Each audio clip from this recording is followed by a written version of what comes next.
দেখুন বন্ধুরা, আমার প্রতিদিনের কাজ। অনেকে বলেন যে আমি বলে ফেসবুকে পাগল চলি এভাবে, মানে কাজকর্ম নাই, কোনো কাজ নাই, কর্ম নাই। মাঝে মধ্যে মানে ফেসবুকে মজাও করতে হয়। দেখুন আমি কি কাজ করি, দেখুন এই যে দেখুন আমি কত পরিশ্রম করি। আর আপনারা বলেন যে ফেসবুকে আইসা বলেন যে আমার নাকি কাজকর্ম নাই। এবার দেখুন আমার কাজকর্ম, আমার কাজ হচ্ছে দুইটা, বুঝছেন?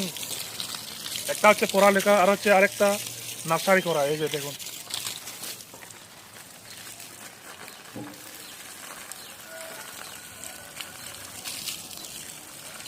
আপনারা অবশ্যই পরিশ্রম করবেন। সে পরিশ্রমের ফল অবশ্যই আপনার একদিন না হয় একদিন সফল হবেন। তো একটা জিনিস মনে রাখা ভালো বন্ধুরা, ধৈর্য ধৈর্য এবং আত্মবিশ্বাস, এই দুইটা হচ্ছে মানুষের মূল চাবিকাঠি।